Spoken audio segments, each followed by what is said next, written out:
Hi అండి, నమస్తే. Welcome back to Shri Akshay Patra YouTube channel. ఈరోజు సింహాచలం గిరి ప్రదక్షిణ ప్రారంభమవుతుంది. ఈ సందర్భంగా అసలు గిరి ప్రదక్షిణ అంటే ఏమిటి, దీనిని పూర్వం ఎవరెవరు ఆచరించారు, ఇలాంటి ఎన్నో ఆసక్తికరమైన విషయాలను ఈరోజు వీడియోలో తెలుసుకుందాం.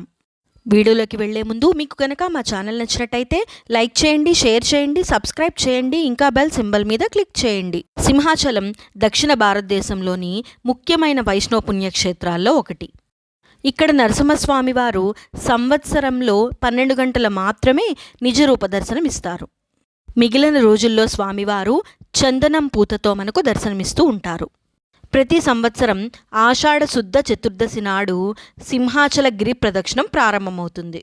గిరి ప్రదక్షిణ అని పిలువబడే పవిత్రమైన కొండలను ప్రదక్షిణం చేసే ఆచారం పురాతన హిందూ సాంప్రదాయంలో ఉంది. ఈ సాంప్రదాయం శతాబ్దాల క్రితమే ప్రారంభమైంది. స్వామివారిని స్మరించుకుంటూ ఆయన యొక్క దీవెనలు కోరుతూ పవిత్రమైన కొండను కాలినడకన భక్తులు ప్రదక్షిణ చేస్తారు. సింహాచలం గిరి ప్రదక్షిణ చేస్తే భూప్రదక్షిణ చేసినటువంటి ఫలితం లభిస్తుందని మన పురాణాలు చెబుతున్నాయి. స్వామివారి కొండ చుట్టూ సుమారు 32 కిలోమీటర్ల మేర ప్రదక్షిణ చేస్తారు. ముఖ్యంగా సంతానం కోసం తపించే భక్తులు ఈ గిరి ప్రదక్షిణ చేసినట్టయితే స్వామివారి అనుగ్రహంతో సంతానం ప్రాప్తిస్తుందని భక్తుల యొక్క ప్రగాఢ విశ్వాసం.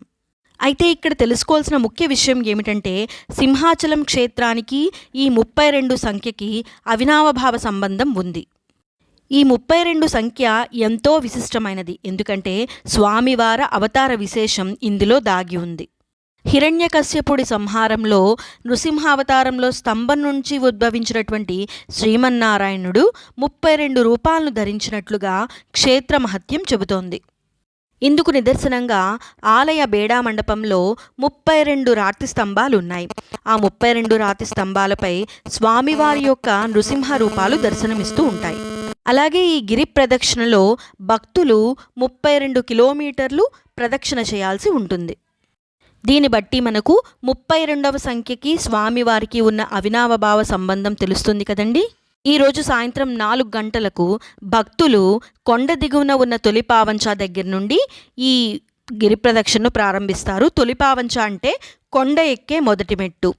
ఆ తొలిపావంచ దగ్గర ఒక కొబ్బరికాయ కొట్టి భక్తులు ప్రదక్షిణను ప్రారంభిస్తారు. భక్తులు గిరి ప్రదక్షిణని మొదలుపెట్టే ముందు స్వామివారి యొక్క పుష్పరథం ప్రారంభమవుతుంది. సాయంత్రం 4 గంటలకు స్వామివారి యొక్క దేవుని రథం లాగడంతో గిరి ప్రదక్షిణ ప్రారంభమవుతుంది. భక్తులు తమ గిరి ప్రదక్షిణ ముగిసిన తరువాత స్వామివారిని దర్శించుకుంటారు. భక్తుల యొక్క రద్దీ దృష్ట్యా ఈరోజు రాత్రి 10 గంటల వరకు స్వామివారి యొక్క దర్శనానికి భక్తులకు అనుమతి ఉంటుంది. అయితే పురాణాల ప్రకారం సింహాచలం గిరి ప్రదక్షిణ మొట్టమొదటిగా హిరణ్యకశ్యపుని కుమారుడైన ప్రహ్లాదుడు తన భక్తిని చాటుకోవడానికి కొండ చుట్టూ మొదటిసారిగా గిరి ప్రదక్షిణ చేశాడు. అలాగే శ్రీరాముడు కూడా గిరి ప్రదక్షిణ చేసినట్టుగా పురాణాలు చెబుతున్నాయి. రాముడు వనవాస సమయంలో తన సోదరుడు లక్ష్మణుడు మరియు భక్తుడు హనుమంతుడితో కలిసి సింహాచలం ఆలయాన్ని సందర్శించి గిరిప్రదక్షిణ చేసి నరసింహుని అనుగ్రహం పొందాడని పురాణాలు చెబుతున్నాయి.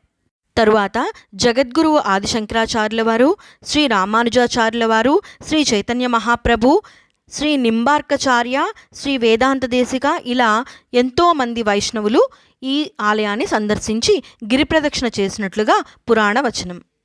ఈ సందర్భంగా పౌర్ణమి రోజు సింహాచలేశునికి తుది విడత చందనాన్ని సమర్పిస్తారు.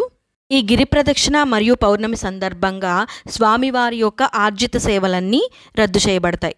సింహాచలం స్థల పురాణం ప్రకారం ప్రహ్లాదుడు ఇక్కడ మొట్టమొదటిసారిగా వరాహ నరసింహస్వామివారి విగ్రహాన్ని ఆరాధించాడు. ఆ తరువాత కాలంలో చంద్రవంశానికి చెందిన పురూరవుడు అనే రాజు విమానం మీద వెళుతుండగా ఈ సింహాచలం స్థలానికి ఉన్న అపారమైన శక్తి కారణంగా ఆయన యొక్క విమానం కిందకు ఆకర్షింపబడింది. అప్పుడే అతనికి పుట్టలో కప్పబడి ఉన్న వరాహ నరసింహస్వామి వారు కనిపించారు. స్వామివారి విగ్రహాన్ని సంవత్సర కాలం పాటు చందనంతో కప్పి ఉంచి వైశాఖ శుద్ధ తదియ రోజు మాత్రమే చందనం లేకుండా నిజరూప దర్శనం కలిగేటట్లు చేయమని ఆకాశవాణి పురూరవుడికి చెబుతుంది. ఆకాశవాణి పలికిన పలుకుల మేరకు పురూరవుడు వరాహ నరసింహస్వామివారి దేవాలయాన్ని నిర్మించాడు. ఇది సింహాచలం క్షేత్రం యొక్క చరిత్ర. ఈ సింహాచలం గిరి ప్రదక్షిణలో పాల్గొనడానికి లక్షలాది భక్తులు హాజరవుతారు. ప్రభుత్వం వారు, సేవా సంస్థలు, ఇంకా అక్కడ ఉన్న ప్రజలు ఈ భక్తులందరికీ స్వచ్ఛందంగా సేవలు అందిస్తూ ఉంటారు. ఇవి స్వామివారి గురించి మనం తప్పక తెలుసుకోవాల్సిన విషయాలు. ఇలా ఈ 32 కిలోమీటర్లు గిరి ప్రదక్షిణ చేయలేని వారు స్వామివారి ఆలయం చుట్టూ కనీసం 21 సార్లు ప్రదక్షిణ చేస్తే చాలా మంచిదని అక్కడ పండితులు చెబుతున్నారు. ఈ వీడియోలో మనం స్వామివారి యొక్క క్షేత్ర చరిత్రను, 32 సంఖ్యకి స్వామివారికి ఉన్న అవినావభావ సంబంధమును, దీనితో పాటు ఈ గిరి ప్రదక్షిణను మొట్టమొదటిసారిగా ఎవరు చేశారు, ఇలాంటి విషయాలన్నీ ఈరోజు వీడియోలో తెలుసుకున్నాం కదండి. ఈ వీడియో మీ అందరికీ నచ్చిందని ఆశిస్తున్నాను. నెక్స్ట్ టైం ఇంకొక మంచి వీడియోతో మళ్ళీ కలుద్దాం. అంతవరకు సెలవు. సర్వేజన సుఖినో భవంతు. మీకు గనక మా ఛానల్ నచ్చినట్టయితే లైక్ చేయండి, షేర్ చేయండి, సబ్స్క్రైబ్ చేయండి, ఇంకా బెల్ సింబల్ మీద క్లిక్ చేయండి. ధన్యవాదములు.